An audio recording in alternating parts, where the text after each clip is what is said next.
As climate change poses a grave... And the bottom line is they don't care about the climate, they care about the policy. I hate natural. I don't want anything natural in my own life. They just don't like humans. But I think that cannot be resources is As climate change poses a grave... which inevitably involve. In America, it seems we are always facing new challenges. Our recent challenges seem to be more complicated than ever. They all need solutions, yet sometimes finding an answer that makes everyone happy can be difficult. Is there a way to make finding the solution to our challenges easier?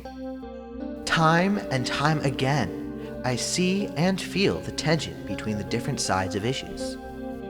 Not sure what to think about this, I started asking questions like, are the opposing sides really as divided as they seem?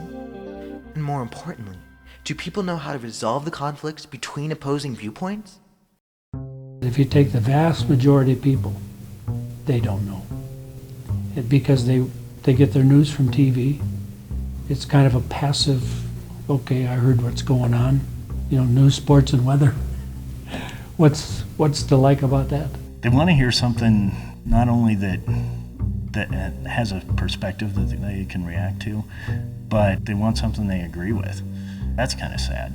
People need information from a good journalist. I wish that people would watch things just to be informed and to be spoon-fed a point of view. I'm not a big fan of that. If people had some knowledge about things, more people would listen to them.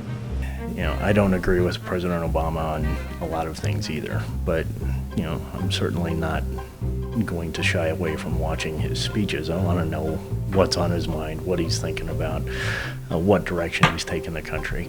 I know some people who disagree with him, and as soon as the State of the Union address comes on or one of his televised speeches, they'll just shut him off. They just don't want to know.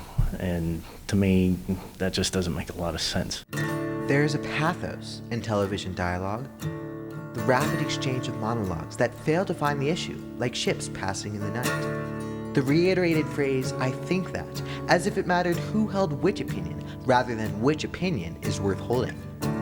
It seems that knowledge is most important when it comes to solving conflicts. But what can we do to solve our differences? And how do we resolve our differences when we disagree, our conflicts? We absolutely have to have dialogue, conversation. So two conflicting ideas and somebody says, wait a minute, you got some good points and you got some good points. What if we take these two from you and three from them and we put together a solution? That's creative.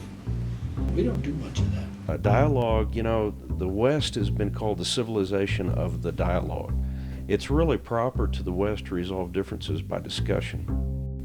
When attempting to resolve our differences through conversation, it is important to understand the difference between heuristic rhetoric and dialectics.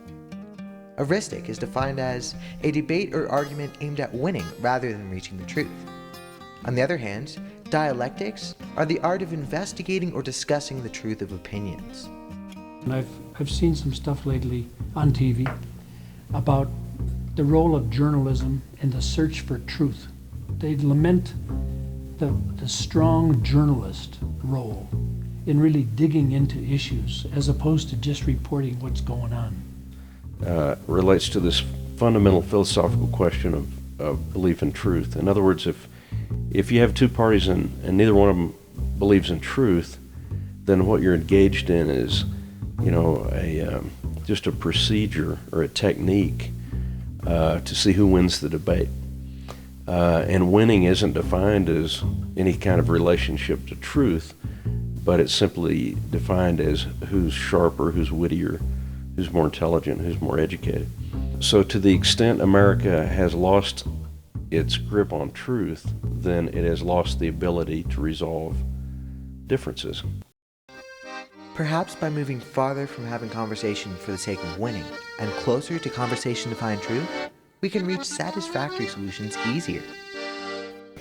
Logic is essentially the study of reasoning. Averroes defined it as a tool for distinguishing between what's true and false. The dialectic relates to two or more people having a discussion and finding out in this discussion what is true and what's not. I think the skills of logic and dialectic have been lost in large measure. There are 7 liberal arts that can be divided into 2 groups. These are the trivium and the quadrivium. The trivium embraces grammar, logic, and dialectics. In other words, the science of language and communication. The ancient Greeks were the first to practice free speech. They had a strong love of learning that made them eager to listen and understand the ideas of others. Greece also gave birth to the first philosophers. A philosopher's loyalty was to the truth, no matter where it resided. America's founding fathers were greatly influenced by these teachings, which are at the core of our democracy. Perhaps we could learn from the ancient Greeks as our forefathers did. Aristotle said, it is natural to love learning. Education can take place whether or not you're in a formal setting like that.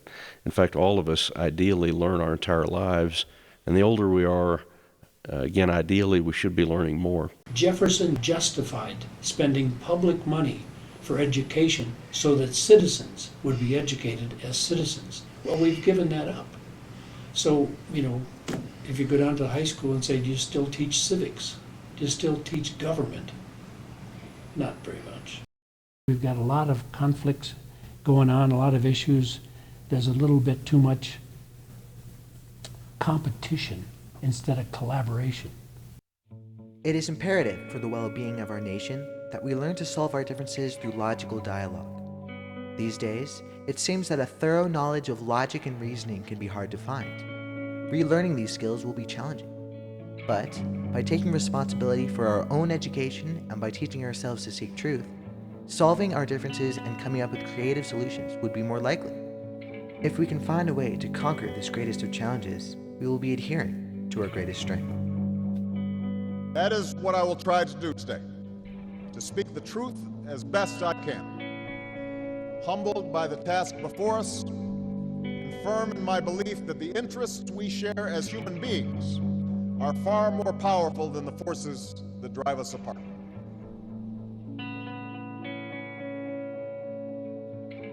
Peace consists of that condition in which all disputes can be settled by law and dialogue, not by force. Sometime in 2021, 22, 23, those centuries ahead, we will have a set of books called Great Books of the World, in which there's one conversation about the great ideas.